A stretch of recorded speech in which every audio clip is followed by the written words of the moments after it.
নমস্কার বন্ধুরা, আমি শ্রেয়া। আজ আপনাদের কাছে একটি নতুন বিষয় নিয়ে উপস্থিত হয়েছি। আমার এক শ্রোতা বন্ধু আমার কাছে অনুরোধ করেছিল এম নামের মানুষ সম্পর্কে বলার জন্য, তাই তার অনুরোধেই রইল এই ভিডিওটি। আপনার নামের প্রথম লেটার ইংরাজি বর্ণমালার ১৩তম অক্ষর এম হয়ে থাকলে এই ভিডিওটি আপনার জন্য। ভিডিওটি শেষ পর্যন্ত মনোযোগ সহকারে দেখার অনুরোধ রইল। এবং যারা শুভকথা ইউটিউব চ্যানেলকে সাবস্ক্রাইব করেননি, অবশ্যই চ্যানেলটিকে সাবস্ক্রাইব করুন। তাই দেরি না করে চলুন ভিডিওর মূল পর্বে প্রবেশ করি। এম নামের মানুষেরা কেমন হয়, তাদের চারিত্রিক বৈশিষ্ট্য কি কি, এর আগে আমি এ এবং এস নিয়ে আলোচনা করেছি। যারা এই ভিডিওগুলি দেখেননি তারা অবশ্যই আমার চ্যানেলে গিয়ে দেখে আসুন। এম নামের মানুষেরা কেমন হয়, তাদের ভালো দিক এবং খারাপ দিক এই নিয়েই আলোচনা থাকছে। প্রথমেই বলবো, যাদের নামের প্রথম অক্ষর এম দিয়ে শুরু তাদের ক্ষেত্রে প্রথমে লক্ষ্য করা যায় প্রচণ্ড আকর্ষণীয় ধরনের মানুষ।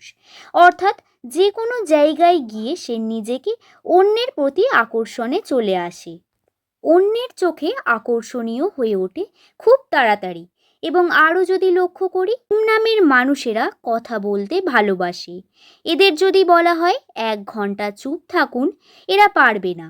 যে সব সময় চেষ্টা করে প্রচুর কথা বলতে, এবং এরা কথা বলার মাধ্যমে যে তার জীবনে অক্সিজেন পায়।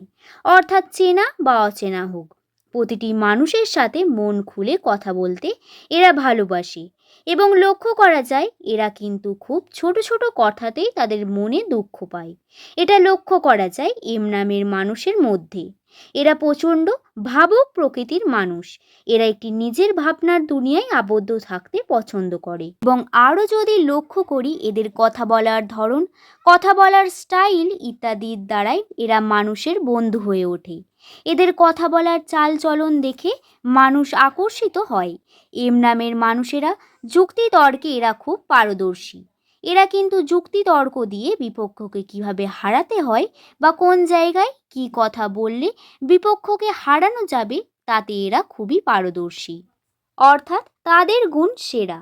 এবং আরও যদি লক্ষ্য করি, যে কোনো কাজের উপর যদি একবার তারা দৃষ্টি রাখে এবং দৃঢ় প্রতিজ্ঞ হয় এবং বলে যে আমি এই কাজ করেই ছাড়ব, সেটা যে কোনো মূল্যে কিন্তু তারা করেই ছাড়ে। অর্থাৎ তারা জেদি প্রকৃতির মানুষ। তারা ছলে বলে কৌশলে সেই কাজ করেই ছাড়ে। এম নামের মানুষেরা তারা প্রচুর পরিবারের কথা ভাবে। পরিবারের খুশিতেই তারা খুশি হয়। এদের বন্ধু মহলে বেশ সুনাম থাকে। এদের কথা বলা চালচলন অন্যের তুলনায় আলাদা হওয়ার জন্য বন্ধু মহলে বেশ খ্যাতি অর্জন করেন। এম নামের মানুষেরা এরা ভাগ্যের থেকে নিজের কর্মের ওপর বেশি গুরুত্ব দেয়। ভাগ্যের ওপর কোনো কিছু ছেড়ে দেন না এবং ভাবেন না যে ভাগ্যে যা আছে তাই হবে। এরা নতুন কোনো কার্যে বেশি আগ্রহী হয়। দেখা যায় যে এরা নতুন কর্মে বেশি উৎসাহী এবং মনোযোগী হন। এম নামের মানুষের আরেকটি ভালো দিক হলো এরা কোনো কর্ম করার আগে সকলের সঙ্গে পরামর্শ নেন এবং পরে বিবেচনা করে সিদ্ধান্ত নেন। এদের বুদ্ধি তুখোড় এবং তীক্ষ্ণ হয়। এদের বাইরে থেকে দেখে ভিতর বিচার করা ঠিক হবে না। আর একটি গুণ হলো এরা যদি কারোর প্রেমে পড়ে তার প্রতি সে প্রচুর দুর্বল হয়। এম নামের মানুষেরা টাকা পয়সা হাতে রাখতে পারেন না, প্রচুর বিনিয়োগ করেন। ভবিষ্যতে কি হবে তারা ভাবেন না। বর্তমানের উপর তারা বেশি গুরুত্ব দেয়, সঞ্চয়ী নন একেবারেই। আশা করছি বিষয়টি আমি আপনাদের বোঝাতে পারলাম। ভিডিওটি এই পর্যন্তই। ভালো লাগলে একটি লাইক করবেন এবং শুভকথা ইউটিউব চ্যানেলে সাবস্ক্রাইব করে পাশে থাকবেন। সকলে ভালো থাকবেন, সুস্থ থাকবেন, সাবধানে থাকবেন। সকলকে ধন্যবাদ।